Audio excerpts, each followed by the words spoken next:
Welcome, everyone, to the latest episode of the Vinyl Community Guncles. I am Robert Fithen, along with Richard from Calvin Wazoo, Craig from Craig's Vinyl Plethora, and Mike from Hubtunes. We're all very excited about Record Store Day coming up already again. How many is this going on this year? Counting all the Black Friday, is this the fourth one? It's only two. I don't keep track anymore. I don't either. Two. But aren't there Black Fridays? And is this Black Friday? This is the Black Friday. This is Black Friday. Okay, and then there's Cyber Day or something, or I don't know. Or is that Amazon? I think that's Amazon.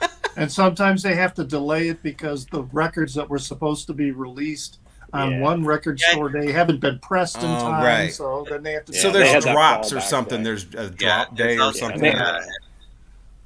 Wow. I remember. And then they have another exclusive thing that's like a monthly thing now too. That's like it's like one or two, like that Chris Isaac whatever the Chris Isaac reissue. They have like a Yeah, when did that get popular? I mean, that I haven't heard anything about Chris Isaac and Wicked Game in like 25 years, and then all of a sudden it's like, oh my God, Chris Isaac, I gotta get that. World is just that's a good record. Yeah, Ted Nugent even has It's a record pretty good. store day release. Oh, that's exciting. Oh yeah. Chris Isaac, by the way, that's the rumor there. But self-fillets at parties, if you ask, apparently, back in the day. But yeah, Record Store Day, so we have the Chris Isaac release. That's the rumor. What's on there? Is anybody excited about any of these, or is it just kind of like another one of those? There's a few that I'm excited about, but I mean, like what, for instance?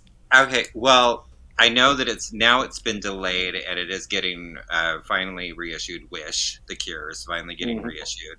It was a November date, which now I realize that's because of the picture disc. The actual black vinyl is not coming out till January now. Oh, really? I will probably get the picture disc just because, and then I'll end up getting the other one as well, just because it's Wish. You have that fall for fall for that. Yeah. And I fall for it. With the Cure, I mean, there's really not a lot of. There's not a lot of bands that I get multiple copies. Like Madonna, I have a few, but the Cure, I'm kind of a sucker. Anything released, I try to get it because they're all about the picture discs too. It's like every time. They're doing one a year. Yeah. Two a year actually now. I don't know too many people that are excited about picture discs though. It's like they either kind of indifferent, or it's like they're just getting it till they get something better, or they're just not interested at all. I bought one just so I could frame it because of the album cover. I bought the picture disc of Rage Against the Machine because of that incredible album cover, and so I have it framed, up on the wall. I'm not going to play it, and I'm not going to. You have a Suicide on your wall. Yeah. You see, because I'm Buddhist, and there's a relationship there with the Lotus Sutra. Oh yes, I get that. The picture disc, though, I'm not. I think I have a Lady and the Tramp picture disc, and it was in a box. Yeah. Wow. I don't know what this Charles Mingus record is. I don't know what that is either. Mingus? Oh yeah, that stuff. I think it's live, isn't it? It says Candid. That's the label. I don't know what the hell the title is. Okay, you can come up. Jeez. But speaking of Madonna, she's got something coming out. Madonna's got a 12-inch single for everybody. Yeah. It's like, I mean, that's okay, I guess. You got Kid and More Play. of the Monkees might be interesting. I'm excited about Kid and Play. We're too supposed to sound great. It's on my list. It's on my list. I bet it is. You know it is. What was the one you were just talking about? Monkees? Yeah, the Monkees is... How many times are they going to do that? It's the 55th anniversary of More of the Monkees, the mono version, which has been re-released now. Got to be 6 or 7 times. Yeah, I have it. I think I have the 50th. But I still don't have it. The 57th and a half anniversary mono minus the tambourine. My Little Pony. I did see that. I did see My Little Pony. Well, I got excited because I thought it was like the 80s movie soundtrack, but it's not. It's that new terrible... Well, if you're looking for 80s movie soundtracks, there's a soundtrack to Waxwork, a movie so good it wasn't even available for like 15 years to watch, but there's the soundtrack coming out to that. Well, that's anyone, good. Can anyone name a song off the Waxwork soundtrack? It's never heard of it. I think so. Yeah. I think I might have watched that movie, but it was so long ago. Yeah, horror movie from 1988, I think, where typical wax museum comes to life type of thing. The Doors, I was kind of excited about that, Paris Blues, until I clicked on it and saw what it was, and it's just a compilation of blues songs that have already been released. And I guess there's a new song, or a song we haven't heard before, called Paris Blues, and that's why it's called Paris. I thought it was a concert in Paris or something. That's what I thought too. That would make more sense. Yeah, it was on my list until I saw what it was. They're doing Going to a Go-Go. Now, I have an early pressing of Going to a Go-Go, and it's kind of noisy, so that might be something I might consider. Is that Smokey Robinson and the Miracles? Yes. Yeah, they have a couple of Motown. They have the Four Tops' second album, and Gladys Knight and the Pips' very first. I think the Gladys Knight is before they went to Motown. And there's a Martha and the Vandellas. Party Time. So, there's some good Motown stuff on the list. Yeah. I think I'm going to get. I think I'm going to get the Martha and the Vandellas. It's on my list. There's a Supremes one too, I think. Isn't there? Yeah, there is. Yeah. Yeah, is that Where Did Our Love Go, or is that? And I have an original. It's about time they did some Motown for Record Store Day. None of them are on Motown though. They're on different labels. Right. Elemental is the label for the Smokey Robinson. It's a good label. There's an Etta James too. There's also an Etta James. I saw that. Yeah. Etta Forever or something, or Etta's better than Eva. Etta's better than Eva. So At last, Etta James. Better than Eva. There's Iggy Pop doing crooner tunes, some in German, some in Italian or French. French. Is it French? In French, yes. An album that was originally released in 2012, and no one cared. So it's the 10th anniversary of crooning Iggy Pop. We got Jonathan Richmond sings. That's getting re-released. I might get that. Yeah, that's super hard to find, too. That actually sounds kind of interesting. Yeah. Keith Richards' Main Offender, again, that's already been But released. It's a cassette, I think. Isn't it a cassette? Oh, for God's sakes. Mm-hmm. Anyway. Yeah. Motley Crue. I love this. If 12 inches is too much, Motley Crue for you. Motley Crue Girls Live. 10-inch live album. Back in my day, we had double live albums. Now we've got a 10-inch concert. What is that, like 6... What? Was the concert that bad it had to be reduced to a 10-inch record? Reader's Digest is putting that one up. Yeah, I guess. Boom, boom. They do so well. We got, let's see, we've got Ringo Starr with his Old Wave and Ringo the Fourth. You could always get those in the dollar bin. Now they're going to be... people are going to scoop up the Grateful Dead 5 LP live box set. Now that's something people would actually be interested in, though. Kind of like the Jonathan Richmond and the... I'm getting that. Yeah. Because I have the other one. I have the other ones. So, I want to keep getting them. And there's also a Jerry Garcia 5 LP box set, too. Yeah. That's been delayed. That was supposed to come out last year, and it's been pushed back every year. I wish they would do both the LPs and then also do the CDs, because for those live shows, I really prefer the CDs. Prefer a CD. I do too. Yeah. I mean, a 5-disc live thing that's one, live. It just seems like a lot of flipping and turning and getting up and And I have a 5 CD changer, so I can load the whole concert in my changer. And isn't that kind of what you want to do with the Grateful Dead? Is just kind of load the whole concert and just kind of sit back. Yeah, I will pick that up.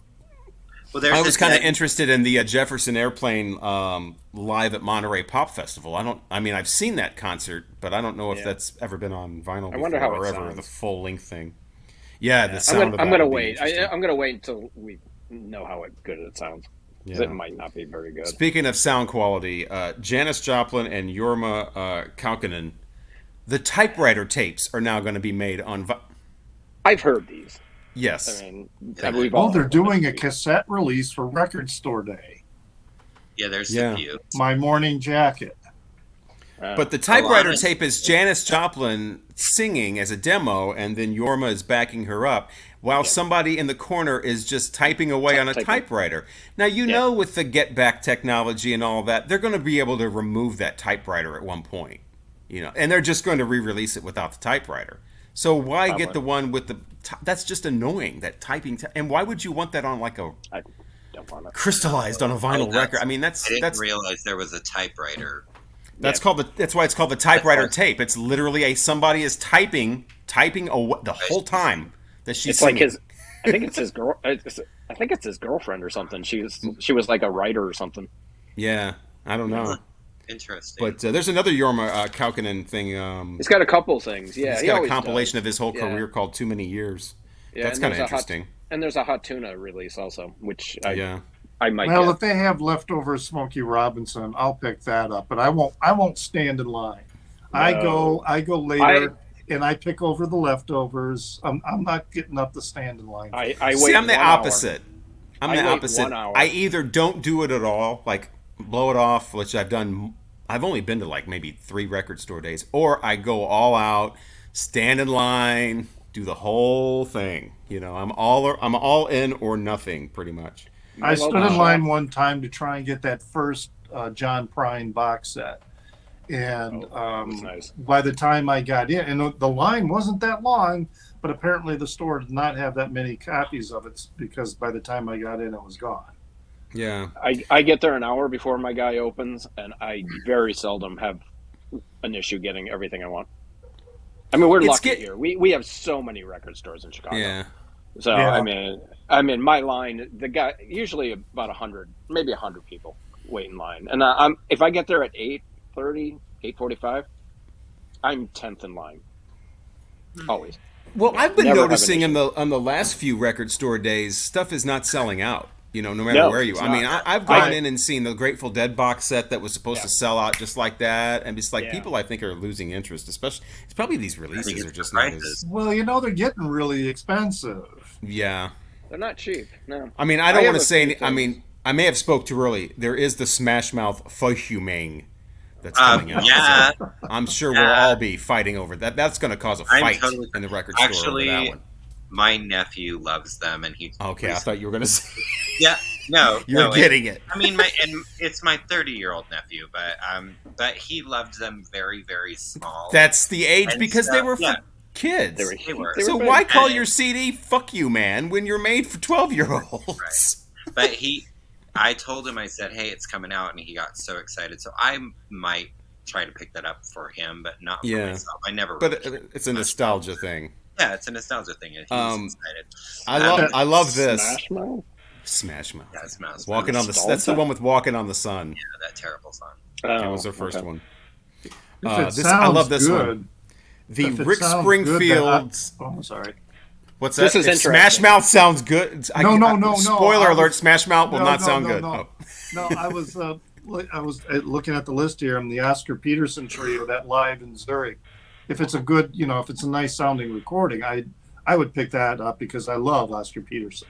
Yeah. Great. There's a Jaco Pastorius NPR 1982 concert as well. Yeah. So that sounds. Some people are way into that, but I love the Rick Springfield Jesse's Girl EP. I thought you were going to talk about the other one. There's Working Class Dog, but it's him now singing Working Class, like the whole album. It's like that. It's a 71-year-old Rick Springfield redoing the whole album. I think it might be, maybe it's live. Because the Rick Springfield Jesse's Girl is a picture of him looking like the Working Class Dog, or it's not. Is it Working Class Dog? It's Working Class Dog. Yeah, it's Working Class. But Dog. He's his age now on the cover. Yeah. So I think he's re-recorded it. And he's re-recorded the whole album, I think. Oh, or it's live. Maybe. Okay, well this is different. This is Jesse's Girl 5 times.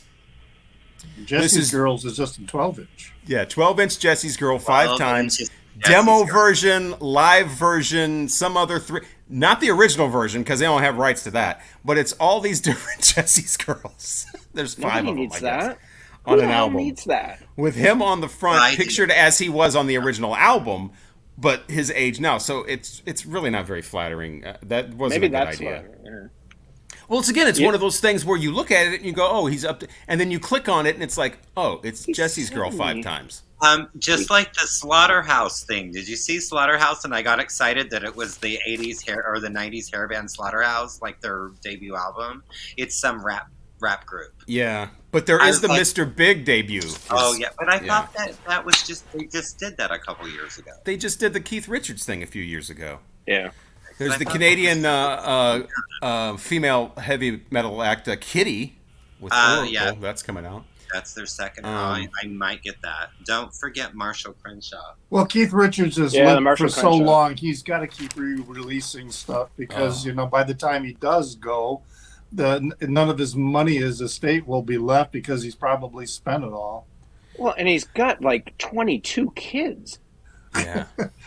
He has a lot of kids. I mean, mostly with his wife, but he's got a lot of kids. Well, Mick probably has more, but. There's a punk rock GBH, Crybaby Attacked by Rats.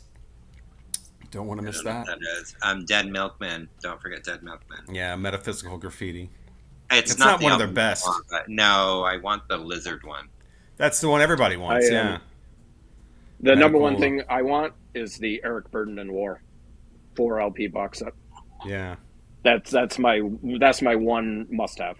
That's like, the kind of all the other war that wasn't in the other box set is in this one. Exactly. Eric Burden declares war, Black Man's Burden, and there's a third. Black Man's Burden's a double disc, so that's why it's 4. But there's a third one. That's probably it. So there's probably a third. Yeah. Yeah. No, because they did such a great job. I think that's Rhino, and they did a great job with that war box set last year. I would have been interested in the war box set. That's my number one thing. But, that and yes, it is Rhino. Yeah. Yep, it's Rhino. Yeah, they do it, and it's a Record Store Day exclusive, so you know that it's it's going to be limited to the 2,500. Yeah. Yeah. Yeah, you got to watch that too. Whether it's Record Store Day exclusive, Record Store Day first. Yeah, right. Big difference. Jim Carroll, Catholic Boy. That's hard to find. That's getting a re-release. Heartbreakers, the demo for LAMF. Jimi Hendrix, Burning Desire. I'm not sure what that is. Yeah, Burning Desire, but yeah. So, and then there's a Willie Nelson thing too.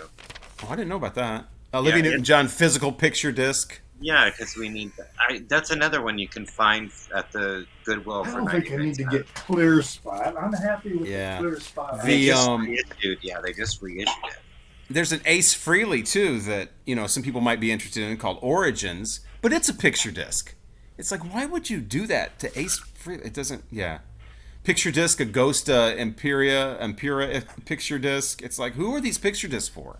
I don't know anybody that's like, picture disc. I gotta have a picture disc. Yeah, you Call get it. My name. It's the only thing they're releasing of it. Yeah, you're right. A lot of this stuff is not selling out like it used to. I can walk into my store a week later and most of everything I want, maybe some stuff's not there, but most everything's there. Hell, I walked into here.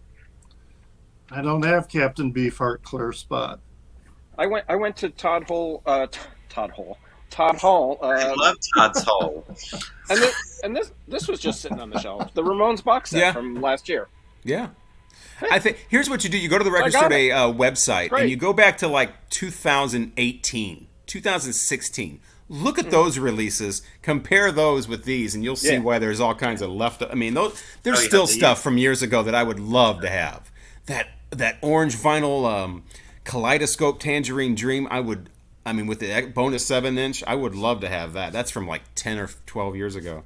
Because the original of that's like $500. I always manage to find something that just thrills me. Like this. I just made a video earlier. And did anyone get this from? Oh, I would like to have that. Oh my God! Is it really good? I haven't heard it. Summer. It's fantastic, and I guarantee you could find this on the shelf somewhere. That's what I thought. Yeah, it is awesome. I didn't do Record Store Day earlier this year, and that was one of the ones I would have gotten if I. It's my favorite find from Record Store Day. But like I said, the only one really is the Jefferson Airplane at Monterey. Is the only one that really interests me. You got Brian Ferry Taxi. I forgot to mention that one. One of my favorites, Motorhead. Live somewhere, the Lost Tapes from 2000. There's probably a reason they were lost. You don't have lost tapes from 2000. From 2000. We have unreleased because no one cared from 2000. Lost tape, it better be like 1980, not 2000. But yeah, I thought that was funny. They would call something from 2000 a lost tape. And apparently it's not lost because they obviously found it. Yeah, really. They're going to release it. You put on the record and it's just blank. They were like, see, we told you it was lost. We told you it was lost. You did not listen. What do you expect? But yeah, so that's a quick rundown of what's coming out. Like I said, I mean, it's kind of all over the place, though. I mean, there does seem to be a little, I mean, like not a lot for one person, but seems to be just a little bit for everybody. I mean, there's punk, there's classic rock, there's soul, there's Dead Milkmen, there's Smash Mouth, there's Jimi Hendrix. I mean, I like that they have the Motown stuff. This Motown, My Little Pony. I mean, yeah, My Little Pony. Look at that, yeah. I was kind of thinking about maybe the Avco soul covers. They do have a lot of great various artist stuff that came out, on Record Store Day too. A lot of those get great reviews. Those soul, absolutely fantastic. Yeah, I have not picked one up, but covers though is the only thing that's kind of holding me back on that. It's like I'm not a big fan of covers. I mean, if they're done well, I guess, but I'll have to really go over the track listing on that one before I make a commitment. So yeah, there's your Record Store Day. Let us know what you're interested in, and if you pick something up, or I guess it's kind of far away. When is it? Is it the real Black Friday? Black Friday. Yeah, Black Friday. So yeah, we got quite a while to research. Do your homework. Make sure it's what you want. Don't just think it's a Paris concert from the Doors when it's just a collection of a compilation of tunes. Well, no, and also those Record Store Day firsts. I mean, they're usually two months later. They're on the shelf, and they still, like you were saying, they still have the ones from Record Store Day even before the new ones come in. So yeah, my local shop has an entire section of it's Record Store Day, and there must be 200 records in it from years past. You can still get this stuff right here on Beale Street. There is that Memphis record store, and they have an entire section. I've been there. Yeah, they have an entire section of Record Store Day stuff. So. Beale Street, and you get the people drunk and they want to spend more money. That Memphis record store is actually really reasonably priced. It's not expensive. I was kind of blown away by that. There when I was there. Yeah, we went down to the Beale Street Music Festival about 5 years ago. It was great, really cool music festival. It was pretty small, right on the river there. And I went to that record store. It was really cool. I'm thinking about getting Ann Peebles' greatest hits. For its location, you would think it would be really expensive, right? Because it's such an impulse, and it's calling in people who aren't really regular. Oh, let me get a record, all drunk and shit. $50, that's a bargain. I saw Steely Dan for $150. We'll get to that later. But yeah, I'm in Memphis. I've been going to antique malls. I mean, when we go to a town, we do all the antique malls. So I've been to like 10, 12, I don't know how many. And each one has, 3, 5, 7 different record booths in them. Oh, wow. Everything, with the exception of one booth in one antique mall, one exception, everything is laughably overpriced. So much so that a video is literally coming about it. A rant? Yeah. Well, no, I'm not really a rant on that one. Just basically showing, letting the prices speak for themselves. Here's a sneak preview. Let's play a game called Guess the Price. Okay? Rolling Stones, Some Girls, Under Construction cover. So you know what that is? Yeah. It's not a first pressing. It's like maybe a second or third pressing, or later. It's not an 80s pressing though. I would say the condition is VG. Guess the price. Well, I wouldn't expect it for more than $10 to $15. I'll say 50. Okay. It's probably something ridiculous like 100. It's $100. Craig is absolutely correct. Oh. Are you kidding? No. That's like a Michael video Jackson proof coming next week. Thriller that I saw in a yard sale that had all kinds of scratches all over it. They wanted $25 for a record that had 3 million copies in the first run. Yeah, I saw a couple records like Black Sabbath Paranoid at this one. It was $20, but it was the cover was completely chewed up, covered in mold, and then when you pull the record out, it's covered in mold. Ugh. Not scuffs, not hairlines, mold. Ugh. Like most people wouldn't even bring that in their house for free. You have an ultrasonic cleaner now. Yeah, I'm gonna put that right in there. And then I mean, sometimes you'd be like, well, I just want the cover, or I just want the record. I have a good cover, but it's got a bad record. Neither one, both in just horrendous condition. And then since it's Memphis, there's Elvis Presley everywhere. The Elvis Sings Hits from His Movies, Volume 1, which is a cheap Camden release, usually $1. It's those Blue Label or Pickwick ones. This one had no cover. The record was all scratched up, $15. So yeah. Here's another one. Meet the Beatles. The Beatles' first album, it said on the price thing, which that's not true. Meet the Beatles, not even their first American album. Mono, I think it's a third pressing. Record is, I'd say, G. The label. And they wanted $300 for it. No. Lower. $100 for that one too. Yeah, I was gonna say. Are you kidding? No. Was it a Capitol?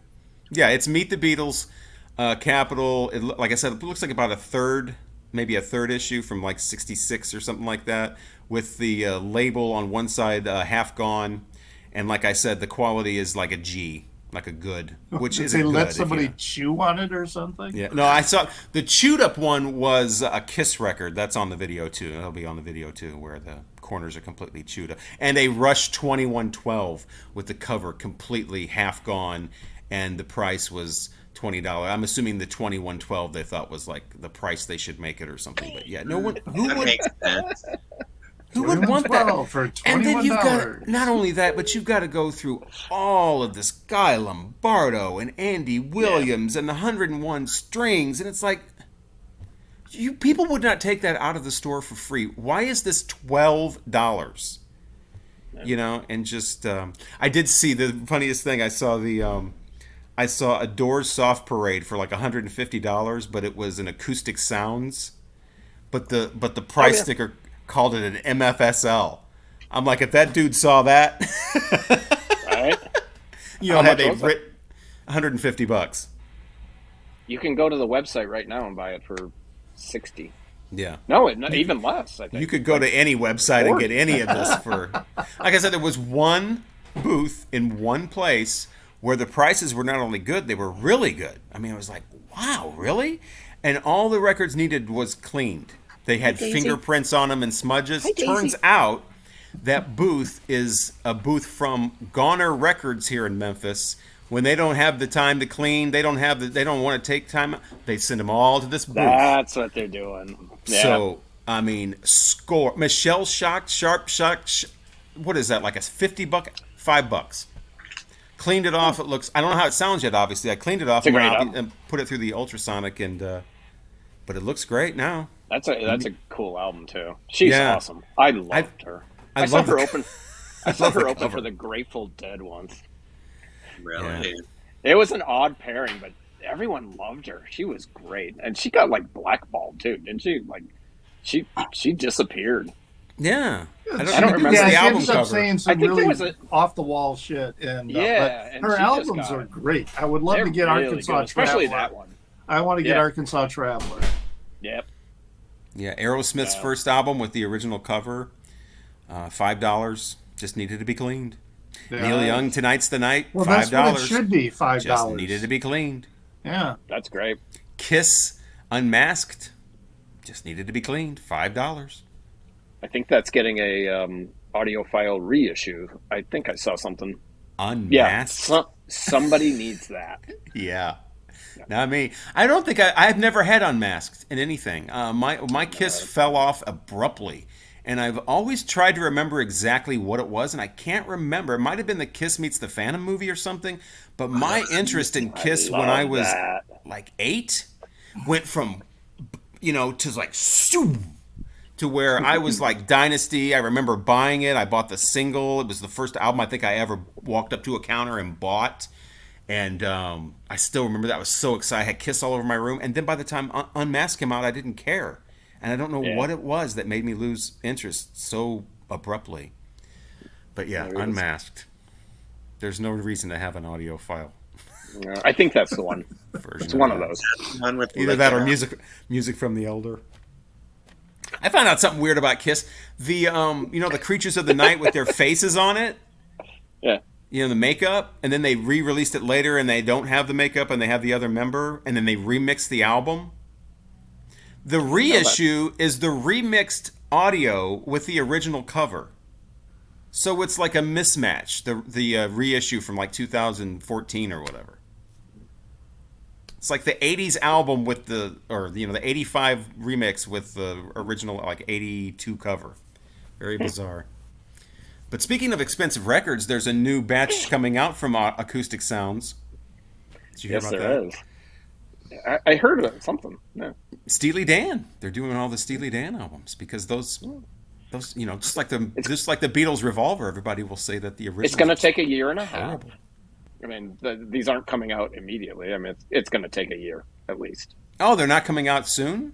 No. I mean, one of them is. I think one comes out next month, and then there's another one that comes out maybe in December. But then the rest are like, it's going to take. Because I keep seeing comments of people like, "OMG, I ordered all of them. Can't wait." Well, you can pre-order them. Yeah. Right. Yeah, they're all available for pre-order.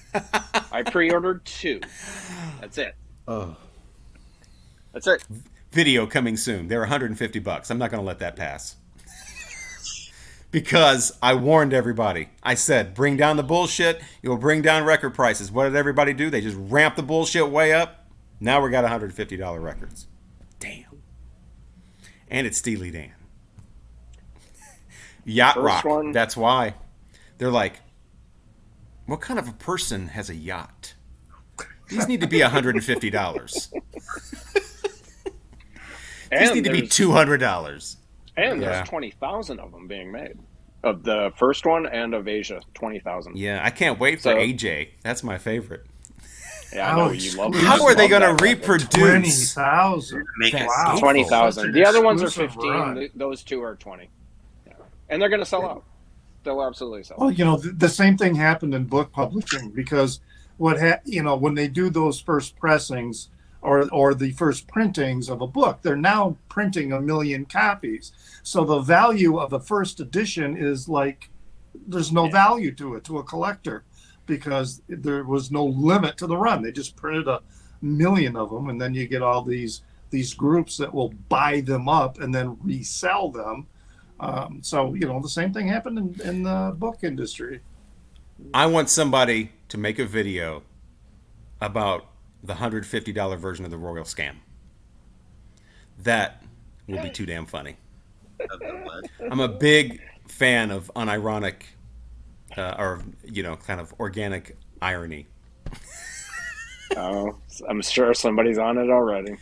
But do they do that with books? Do they have this book is from the original typeface and it's printed on, whatever kind of paper. And with older books, yeah. We printed it at half the speed. Well, not quite that, but there, with older books, there were certain, especially with a lot of the classics, there would be reprints of them, but they would add like special color plates, in pages and things like that. And there were limited runs. And so they did grow in value with collectors. But, I bought them as a gift, and then it turned out that he didn't want them. But when the new Star Wars movies were coming out, the 1, 2, and 3, so I bought all 4 copies of that book, the first edition, with the 4 different covers. And only one of the covers, the Sith cover, is one that is appreciated in value, but basically the rest of them are reselling in books. It's fine condition. So it's mint condition in records. It's fine condition with a book. They're selling for less than what they originally retailed for because they printed a million or more copies in the first run. So, if they had printed maybe 50,000 in the first run, and then did a second printing, well, then those books would have appreciated in value. And I see it happening with records. You get these, some of these record store day runs are like, even if they're exclusive, there's 5,000, 10,000 copies. What's so exclusive about that?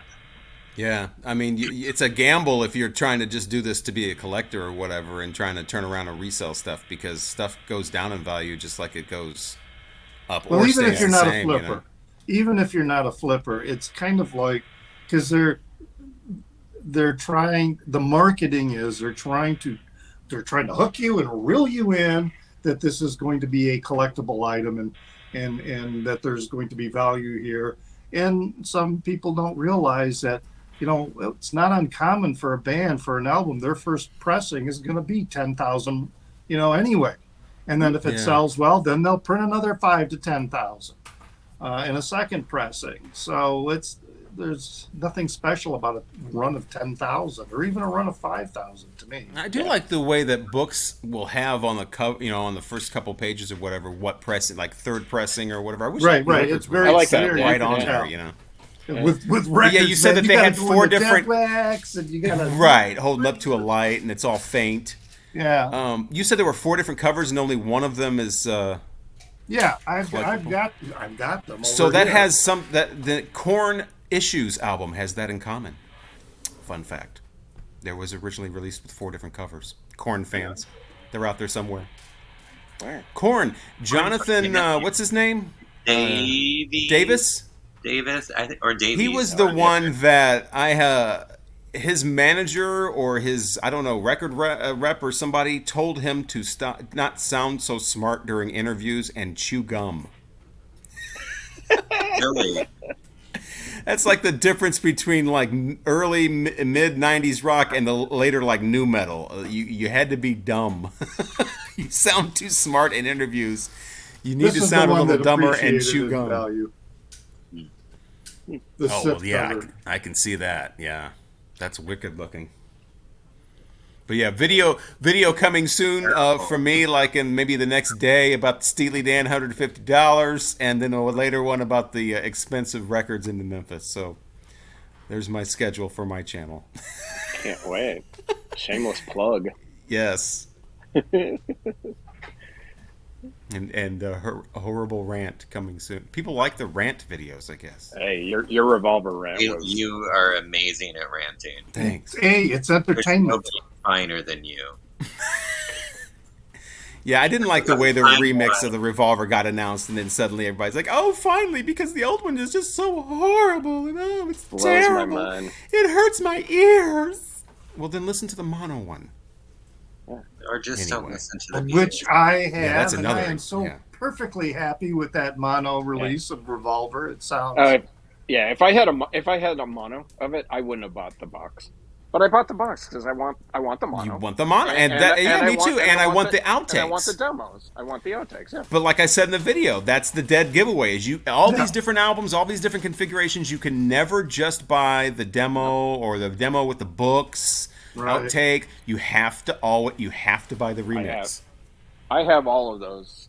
All the Beatles remaster or remixed. I have the George Harrison remix. I have the Lennon remix. I will never go back and listen to those. Not that they're horrible. They're fine. But I'll probably just pull out my original. Yeah. I have them on CD just because I grew up with. Just one of the outtakes. I mean, I bought the Animals. It's great. It sounds really good. My original copy doesn't sound very good, so it probably will be my go-to now. But it sounds different. It sounds really different. Yeah, with the Animals, the greatest hits, the real original of the greatest hits is so different from the subsequent pressings of it because they did really lose the original master tapes, and so they had to go back and get another remix, and it took me so long to find an original of the Animals what is it, greatest hits or? We just went from an album title to a band name, by the way, in case no one else caught that.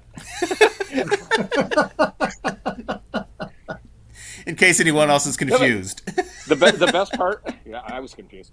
The best part about Animals, $23.99.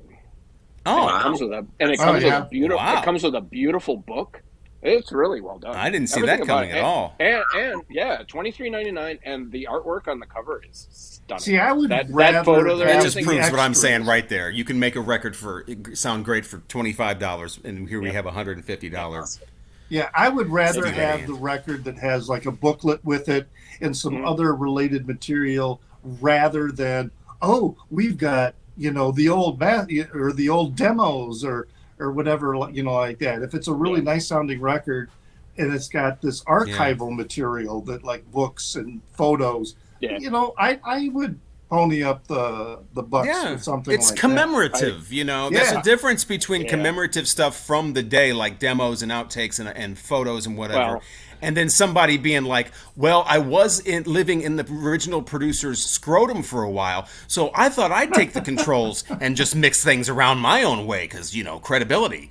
I'm not interested in that. I'm interested in the archival stuff. Yeah, who did it perfect is Blondie.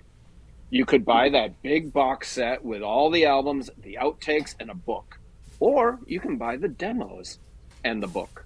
And I bought the demo. I just had to. It's like the Beatles anthology. It's so great. This Blondie box set that I bought with just the demos and the book, absolutely phenomenal. It was $190, I think like $199, something like that. A lot of money. Definitely a lot of money. But it's 5 records. There's 5 records and a giant book that is beautiful. Absolutely gorgeous. And those demos are phenomenal. Are they demos from the entire career or just demos from the early days?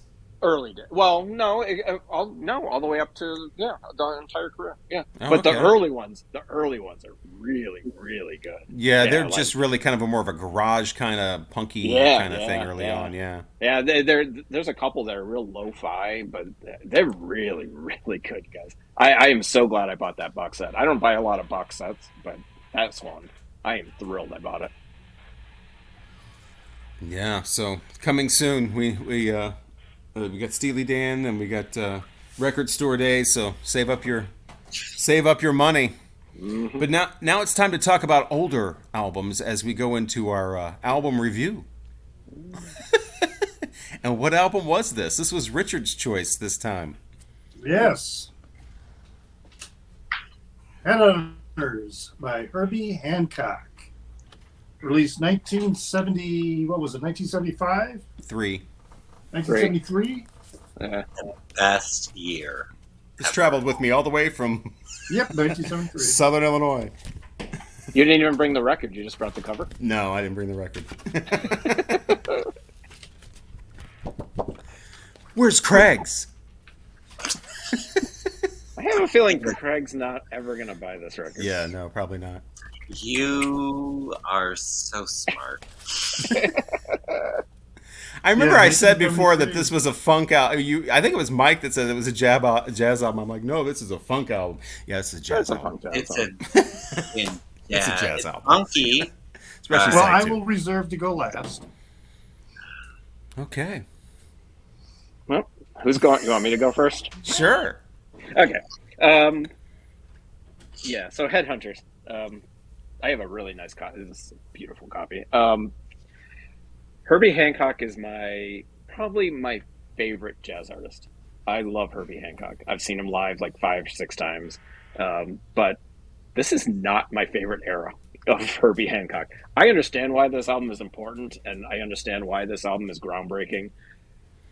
It's not my favorite. I like Herbie at a big grand piano playing along with, a trumpet player, and that's my Herbie Hancock. This first couple solo round, Inventions and Dimensions is stunning. Okay, so I listened to it again. The one song I actually like. Well, I mean, it's got. Oh my God. I'm really struggling with this. I mean, Watermelon Man is a great song on his debut solo album, and I don't get it. It's not my thing. I don't know why. I wish I liked it. How'd that go? That was surprising. Really? Yeah. Yeah. This is an era of Herbie I just do not like. I don't like Thrust. I don't like. It's just. I think Thrust. What about Rocket? Well, that's a whole different era. Yeah, no, that's what's that? 10 years after this? I guarantee you that's Craig's favorite. I mean, probably. Oh yeah, yeah. Oh, Well, that's the 80s. Yeah, it was the 80s, but yeah, it annoyed me. Yeah, I don't know.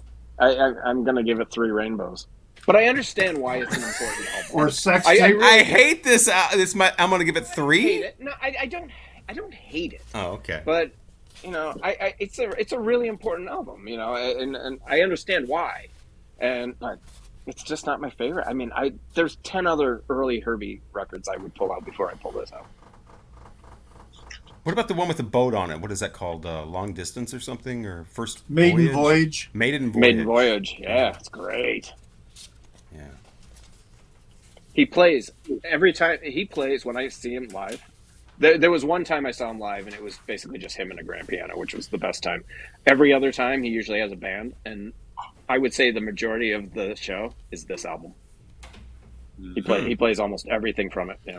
I heard that this is the first jazz album to go platinum. Probably. So yeah, that's probably when I talk, it was big. It was huge. Yeah. All right, 3 rainbows. Okay, so in a rather disjointed description. Yeah. Yeah, I'm sorry. That sounded more like a 2.5 rainbow review. So I think the best thing about this is the cover. I hate the cover. I love this cover. I have a shirt with this cover that you may have seen me wear on my video, in my videos on my channel. Another shameless plug. So I took just a really few notes.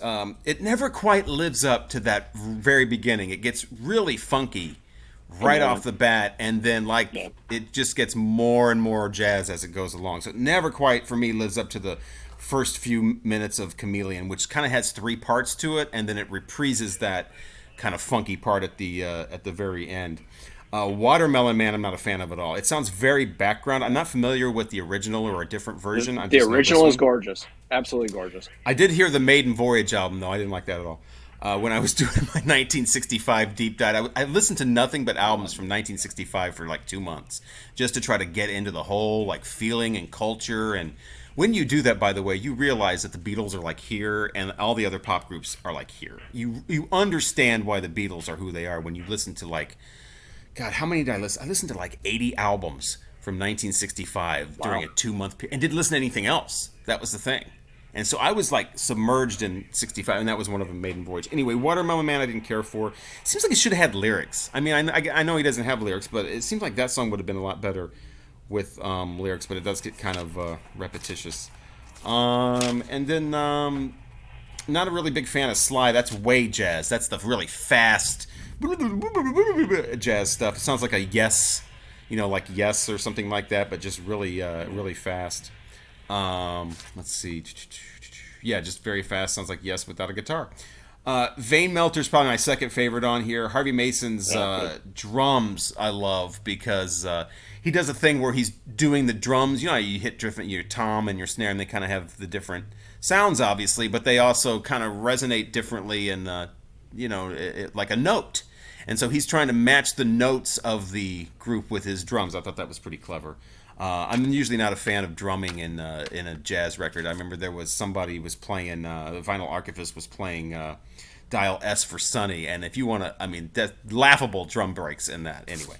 But I love the drumming in this Vein Melter. Too bad about that cheesy horn. But most of it sounds like kind of a made-for-TV movie background music, like you're waiting for the detective to come walking through the door or something in some TV movie from the mid. It's like, the Rockford Files incidental music in the middle of the show, or Barnaby Jones or something like that, where they go to the hotel to investigate and they're going up the elevator and that kind of thing. But love the cover art. I know that I heard, I was talking to a friend a long time ago about how I don't like jazz, and then this was on. I'm like, this is okay though. I kind of like this, because it was playing Chameleon. Next thing I know, I got a shirt. So that's where that came from. And so, but yeah, I've always loved that. Love that cover. I'll give it 3 rainbows, but for the cover, I will give it 3.5 rainbows. Wow. But yeah, it's a jazz album. It's not a funk album. Mike was right. It's totally jazz. Yeah, it's totally jazz. With a few elements of funk. Yeah. In the very beginning, you got to catch the first 2.5 minutes. Fusion. Yeah. Are you ready? It's the beginning. It's the beginning of fusion. Oh, what do you mean? This was after he was with Miles Davis. Oh, true. Yeah, true. Yeah. Well, what are you fusing it with? I mean, jazz rock fusion was happening. It's just it depends on what the fusion is. But yeah, 3.5. Here it comes, a shining review. Here it comes. I can feel it. This is the glowing review. Yeah. Okay, let me just tell you. I will explain this again. I have a rule. I will listen to everything we decide on that we're going to listen to. I will not listen to them less than 2 times. I listened to this twice. Please give me that time back. It starts, first off, at 4 tracks. I'm like, 4 tracks. No, 4 tracks equals 60 hours of my life. These are the longest things I've ever heard. Now, okay, Chameleon comes on, and I'm like, it's kind of funky. I kind of like it. I kind of feel like I'm in Freaky Friday, and I've just switched places with my mom, and I've got my little radio, and I'm dancing in the kitchen when Dad comes in to try to kiss me. Reminded me of that kind of music. Or maybe what we're dancing to at the dance at the Max on Saved by the Bell. Just really cheesy, terrible music. It went on forever. I took a shower. I did 6 loads of laundry. I took the dog out for a walk. 30 minutes later, came back. It was still on. The Watermelon Man song.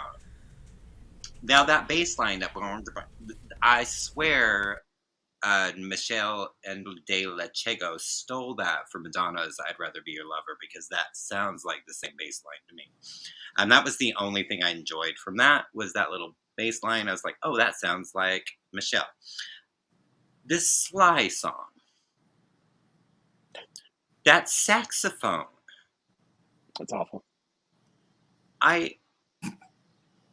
It screeched, and it's Saved by the Bell, screech. It was I felt like my just bleeding and blood, and I was in pain, and then it went quiet. And I was like, it's over. No, there was 5 minutes left. So, and then just really fast. And then wow. You bitches are harsh. I don't mean to be so terrible, because every single time y'all give me something that I've never listened to before, I want to love it. And especially when I see a lot of things, the passion that you guys have for it. So I feel guilty not enjoying this. And then the last one, my only comments is, did I fall asleep? Because I don't remember it at all, and I listened to it twice. But, and I apologize that this was not, it's just not my jam. And I think that's okay. I think that's what I love about the fact that we do these album reviews. Yeah, me too. Because, we're not all going to love them, and we're all not. But I don't know that I would ever have listened to this in my life had Richard not said, "Hey, I'm gonna pick this Headhunter album," and I probably would have been like, if he just told me to listen to it randomly, I would have been like, "What is that?" I ain't listening to that. And I'm not saying that these people aren't talented, and I'm not saying that it just does not work for my brain and my ears. And so here's where it's getting 1.5. Oh my God! Wow! And the half is also for the cover, because I think the cover is really groovy. I think this is why it sold the platinum right here. This is cover. It's no coincidence this is his top selling. He doesn't have any other covers like this. The other covers are kind of boring and kind of You think that's boring? I haven't seen that one. But compared to this. That's kind of far away stuff. You don't really know what's going on. This is just right in your face. I mean, bam. It's so striking. Just incredible. I think this is the platinum right here. Anyway, All right. 1.5. Sorry. So that's Well, so far we've got 6.5 plus a half is we got 8 so far. okay. So I was 15 years old when this came out. And there's times in our lives, and it gets rarer the older we get, because we've heard so much music, and it's so hard to have some, the experience of, wow, this is amazing and fresh and different. And for my 15-year-old mind, when I first heard this, this was like totally incredible music. Heard nothing like this before. I wasn't aware of what Miles Davis had been doing, with Bitches Brew and In a Silent Way. But this was really my introduction into jazz fusion. After that, I was getting Weather Report and, a lot of other things. And this record in at that time, what was it again? 1973, I'd be 15. So I remember I was going to a like a summer camp thing that was at a university. It was like an arts camp, and I was going there for the writing program. And they had a jazz band program. So, and they had this little coffee house where they would do a performance. And this jazz band of, 13, 14, and 15 and 16-year-old kids, really, really talented. I mean, I played saxophone, but these guys were so much more talented, than I was, and then they played this entire album. And it was just really, really incredible to hear, even though it wasn't Herbie Hancock, it was incredible to hear them play this live. It was every jazz band and every high school jazz band and many university jazz bands, at that time were playing this, because it just, it went platinum because it made an impact in the music world, especially with, I guess maybe with musicians. I was a musician, so I'm listening to this, and it's like Watermelon Man and Chameleon. Chameleon is probably, Watermelon Man is the most, recognizable one, but Chameleon is it's the masterpiece on the record. Vein Melter is really good. Sly is really good. To me, I'm a saxophone player. That saxophone ain't screeching. But this record really made a huge impact on me and on people at that time. It was, as I said, my introduction to. I started picking up Weather Report, as I said.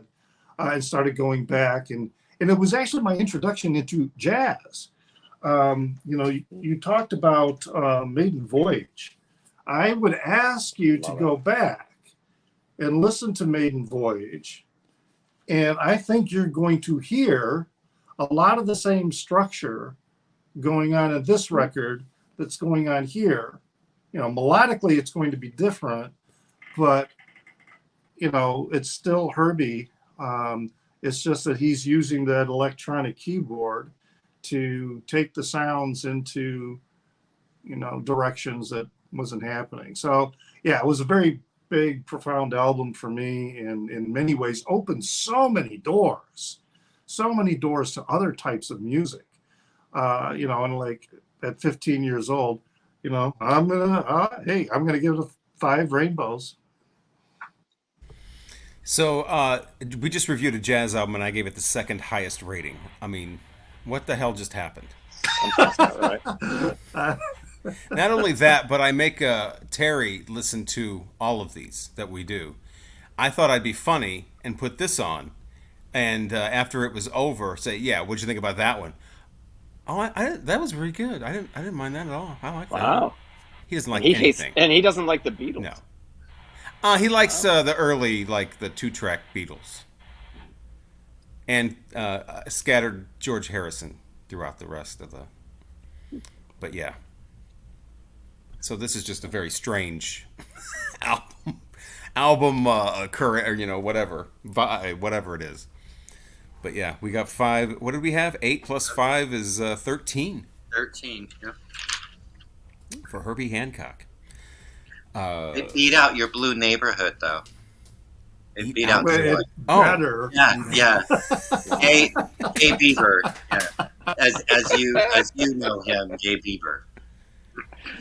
Yes. So that would, Herbie Hancock. And don't forget Rocket. I think that, Rocket is a... It is lovely. This is my introduction to Herbie Hancock was Rocket and that video. So we're coming from two completely different. This is actually like going back, this sounds more. I own some Herbie Hancock, but I never picked up Rocket. No Future Shock. I wasn't going to pick that up.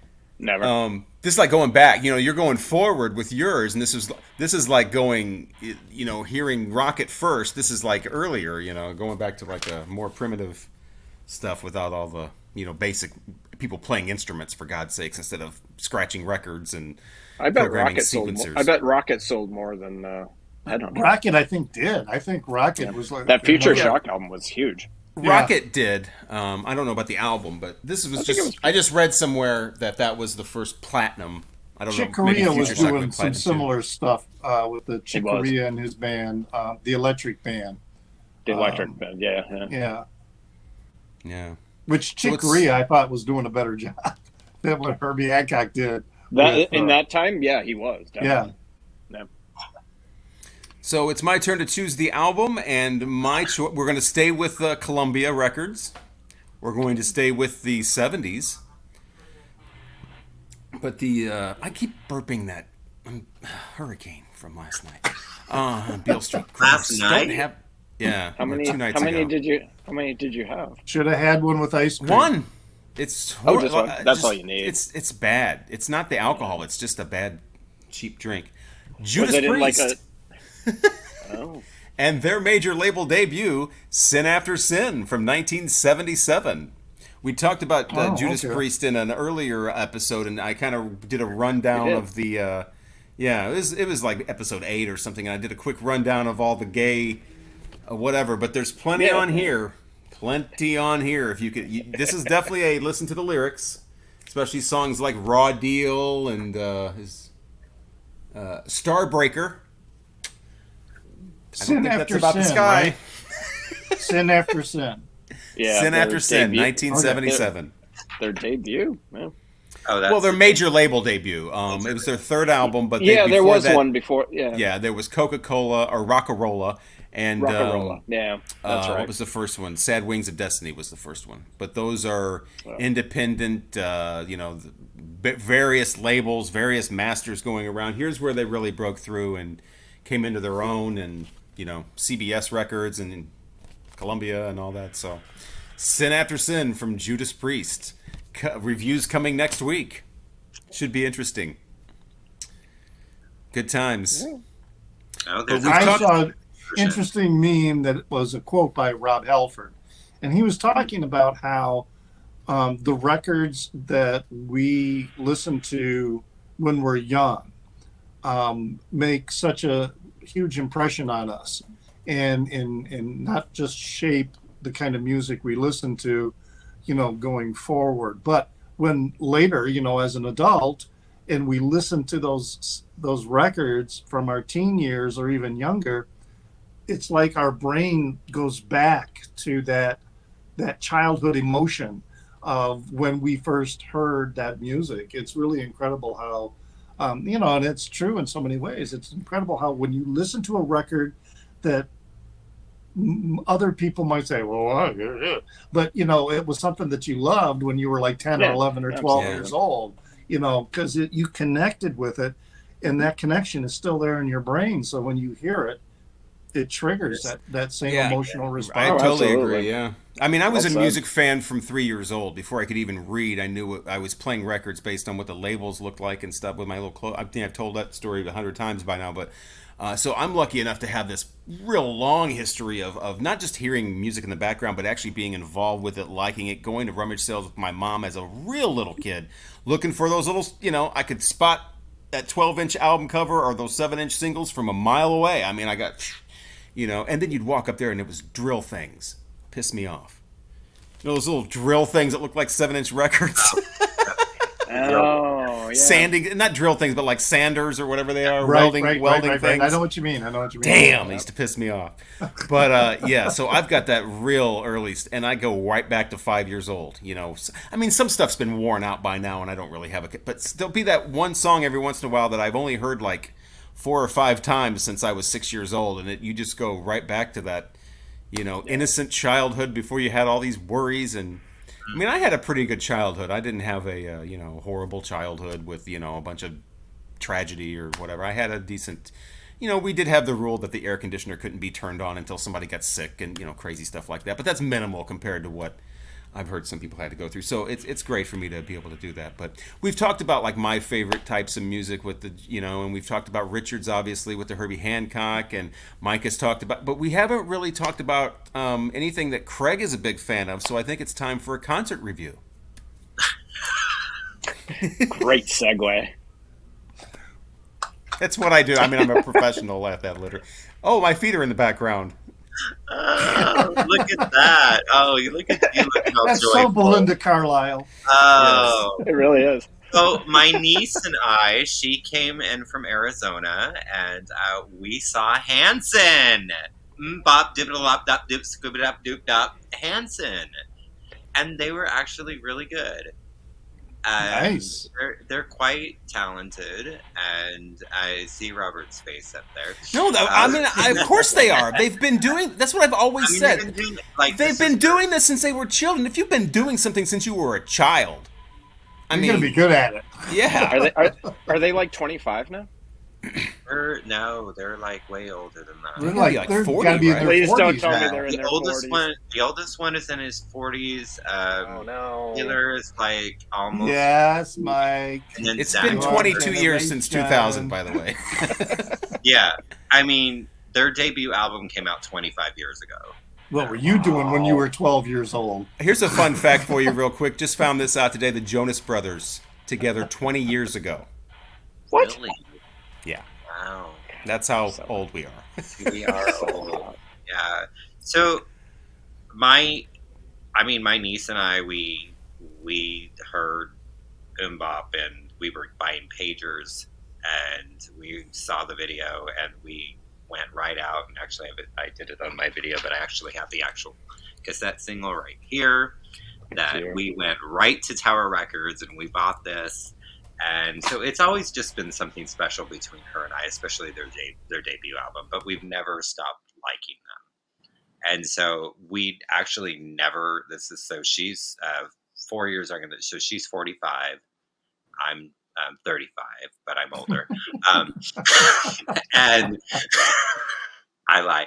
Anyways, we'd actually, in our entire life, so we'd actually never gone to a concert together. So, yeah, that was she's special. just 4 years younger than me. So it was like, and then we realized that this was probably the first time since we were teenagers that we spent, more than a few hours together where it was just us. There's always been other people around. She came out in Seattle when I lived there, but she came with other people. So this was like the first time, like I said, since I was like 17, she was like 14, that we actually spent days together, just her and I. So it was just, that was what was the most special thing about it, is it was, getting to go to a concert with her, and then and also just watching it. It was only like her 5th concert ever. And so just kind of watching the joy and just how excited she was. And that was just what was really special about it. And they just kind of, they were fun. There were some songs I was like, what? This is terrible. But, then there was other nostalgia stuff that from that first record that, her and I played out. So do they still? So what kind of music do they do? Do they still do basically straightforward pop music, or are they more? It's almost. I mean, there was some like rock and stuff. They really. People hear Hanson, they expect these guys not to mature or grow up, or it's like. Yeah.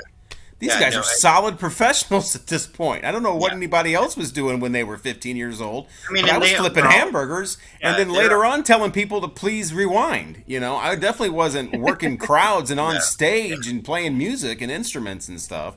Well, and they were all kind of played the clarinet. I mean, predominantly the youngest one, Zach, is the drummer. But then, like, the lead singer, Taylor, like, he switched. He was doing the drums. Then, you know, Zach was on the keys. And then Isaac was... I mean, and they did, like solo things, too, where they came out and they did songs, like, just by themselves, like, acoustically. It was all over the board. Definitely, you could tell. I mean, there were girls that we met that, like, it was, like, their 498th time seeing Hanson. They had... There was... these two girls standing next to us, they had been to every show in Kansas City over the last 20 years. Are they Hanson heads? Oh, they're cute, yeah. I was getting ready to say the exact same thing. Are they like Deadheads? And then I was going to ask if they had a name. I think there is a name, but like Hansonites, or I don't really know what it is, but they're all members of the fan club. They have like a special Christmas show every year in wherever Ohio or whatever the hell they're from. So do they still put out records? Do they have like new music and stuff?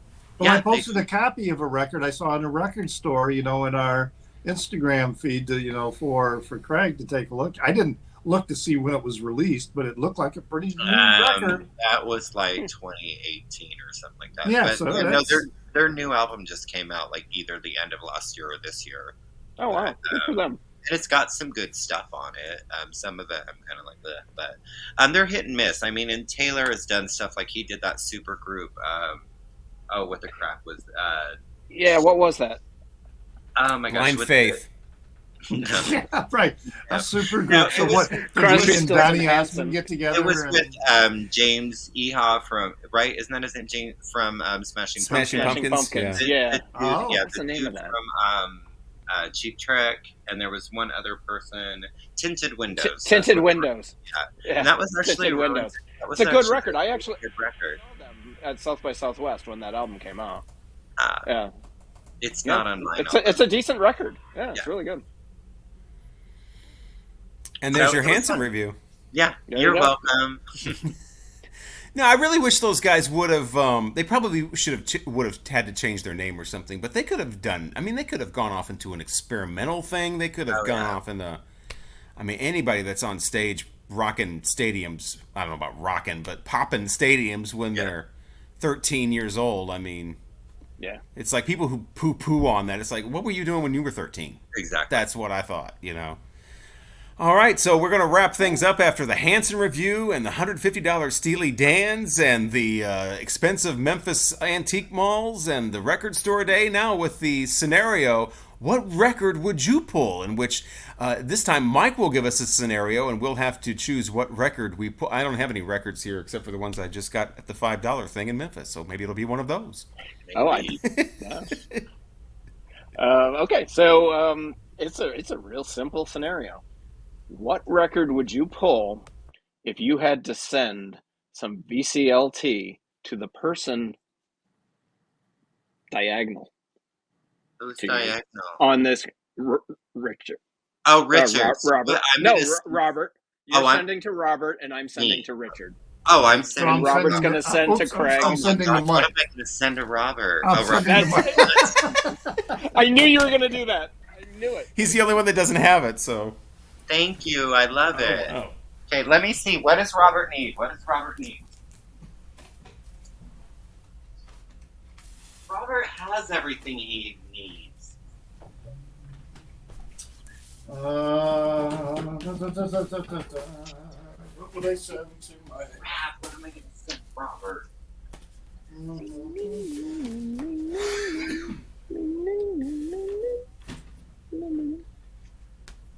I like picking because then I don't have to go digging around. Oh my hell, leeches.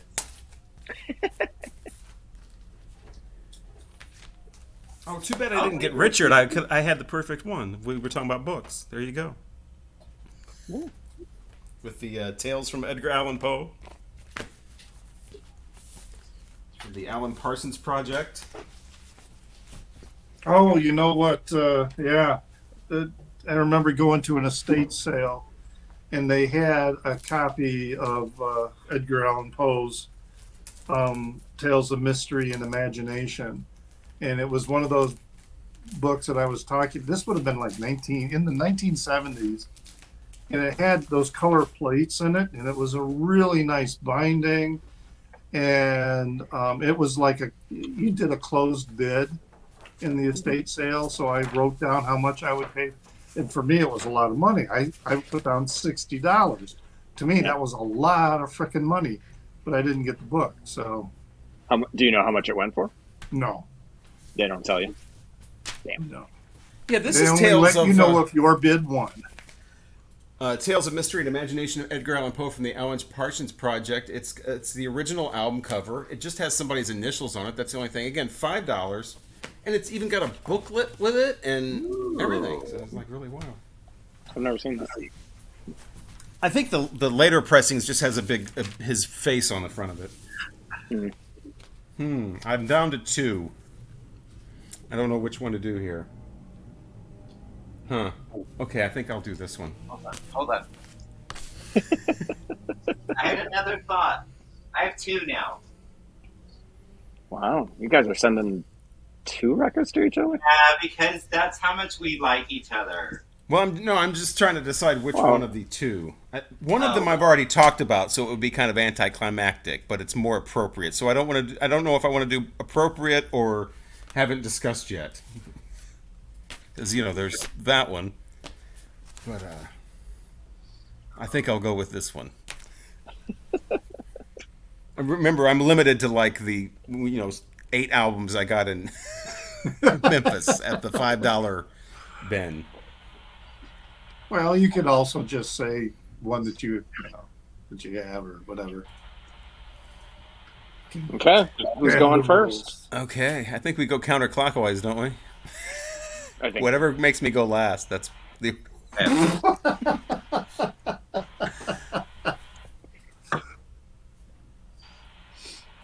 That would mean Craig goes first. Oh, okay. Well, I mean, I don't know. This is probably kind of dumb, but how about the Sweet Dreams soundtrack? Does she sing that, or does Patsy Cline sing that? It's actually all Patsy Cline. Oh, okay. Yeah, and I love this because this has 7 Lonely Days, which is kind of hard to find. Makes a lonely week. 7 lonely nights means 1 lonely me. And Lovesick.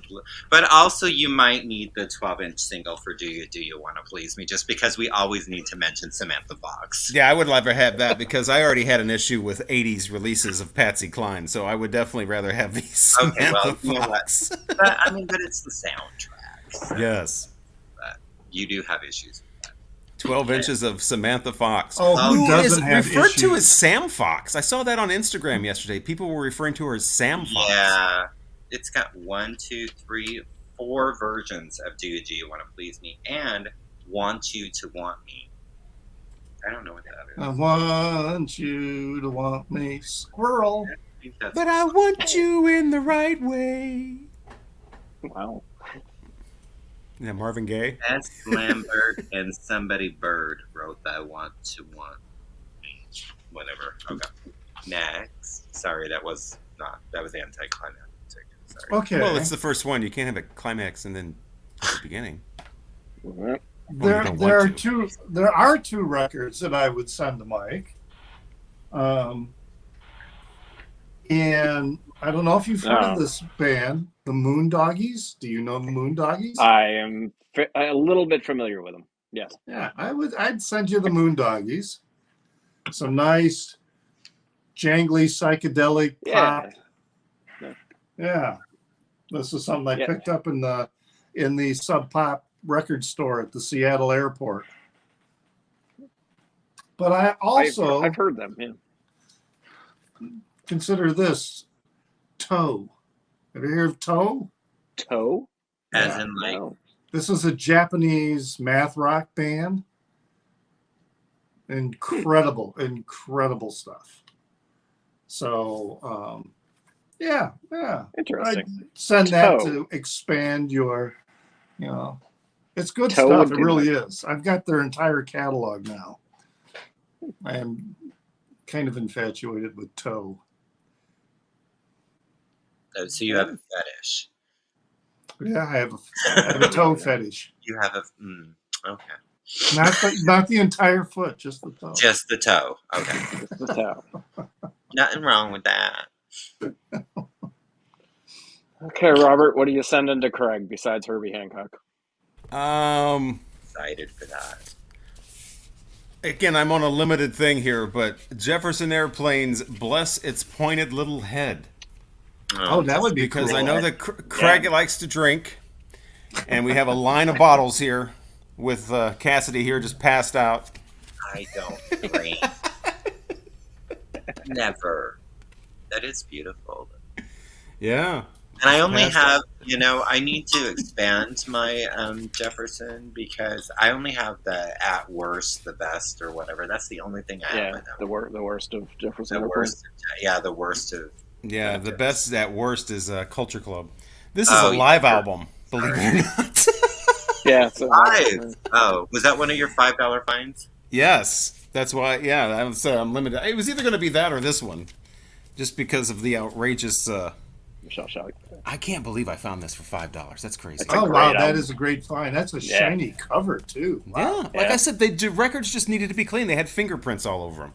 Yeah, all of these, and it's just like there's one that has like it looks like it has like a kind of a scratch that's going to tick, but other than that, it's like wow, what?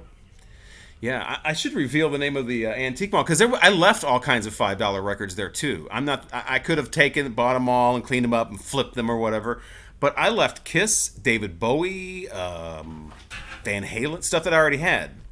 Man. So yeah, come to Memphis and go to wherever that one is. I can't remember the name. That one place. The one place that's down from the other place. So I am across from the never mind. I'm going to send this to Richard. I could probably drop it off. It is called Aiketa, and it is. I'm probably pronouncing that wrong. It is. I'm not even going to try and see who's in this band. Amoya. No, I can't. You're on the other side. Other side. Yeah, that's Steve Winwood.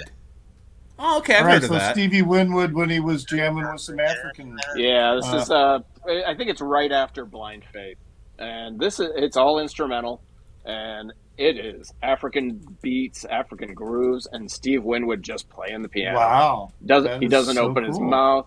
He's playing the organ. It is great. It is a really cool record. Check out that cover too. Wow. Yeah, isn't that artwork great? Cover. Yeah, it's very cool. Yeah, so, that's what I would send. And that's the artwork to get to because there's two artworks to that, and the other one is just kind of bland. Yeah. Oh, really? Yeah, I love that artwork though. Yeah, that's a great album. Yeah, it's a cool record. I think Steve Carlson actually turned me onto this a couple of years ago. He showed it on his channel, and great record. And that might have been where I heard about it too. Yeah. Yeah, possibly. Yeah, it's a cool record. I was just about every African musician that I've ever started diving into has been because of Steve Carlson. Yeah, he knows so much about him. Yeah. That's it. So Richard coming out on top of that one. Hey, gets the Jefferson Airplane live. I get Samantha Fox 12-inch single, and Richard gets the cream of the crop. I would probably send something to you better than that, but Mike gives the best gifts. Well, it was my scenario, so I got to think about it for a week. We were rushing. All right. So that's our scenario. We'll have a new. Whose turn is it next? I guess it's Richard's turn. Is it mine because I did the album? That's how we do it, right? Yeah. Right. Yep. So Richard will have the next scenario. We'll have our review of Judas Priest's Sin After Sin. Sin After Sin. Don't forget to check out my video about the Steely Dan. Anybody else got anything coming up they'd like to mention before we go ahead and take off? I got a concert review coming up. Richard was there too. We saw Madhu Mokhtar last week. Yeah, was the last weekend? Yeah. Yeah, time just like blew up. Got a concert review coming up and record store day bullshit and And you did because I got a thing on my phone that says you did a battleship I did a battleship stupid video. Yeah. I actually filmed that. Hub tunes, blah blah blah, and I'm like, 6 p.m. Yeah. I tried that once, and that video is never getting uploaded. Because I was doing every time you do one, take a drink or whatever, but I was doing like whiskey. Oh. Wow. Nope. Oh yeah. Probably my next couple of videos, I'll do another Frank Zappa. I'm getting into the Shut Up and Play Your Guitar records. So, which I have the 3-record box set, but I think I'm going to do one record at a time because they were released one record at a time. I didn't know there was a box set of that. Yeah. Is it still available? In Discogs, yeah. I don't think it's on the Zappa.com website anymore. It might be, but I doubt it. And then I've been buying records, so I'll do another video also. Some recent, I bought a bunch of Staples singers and Mavis Staples. Nice. When I was in DC, it was like the first time I was in a store, and I was going through, and then, oh my God, I see stuff. It's so hard to find it in other stores, and really good condition as well. So yeah, I'll probably do something with that soon. We are the Vinyl Community Guncles. We are. Thank you so much for watching, and please subscribe so you don't miss any videos. Is that what you wouldn't miss them anyway because they're going to show up on your thing once you've watched one. But anyway, please subscribe anyway because sometimes we go live and you don't want to miss that. We have a viewer from Vietnam. We do? Really? Yes, we do. Oh, wow. Thank you. So viewer. Cheers. Cheers. Hello. Cheers to Zui. Good morning, Vietnam, if it's morning there. Oh, good morning. Awesome. But please comment on the video too, because we always respond to comments if you've noticed that. So we love the comments coming in, and tell us your favorite parts, and tell us what you're excited about again for Record Store Day, and tell us if you're going to get one of those Steely Dan Acoustic Sounds albums, or maybe you're pre-ordering all of them. Royal Scam, get that one if you're going to pay $150. Might as well do it right. If you've ever been to Memphis antique malls and seen some of the prices. That was on the nose. Wow. Unbelievable prices here. They're just crazy. So thanks again for watching. Please consider liking the video. Once again, we are the Vinyl Community Guncles. I am Robert Fithen, along with Richard at Calvin Wazoo.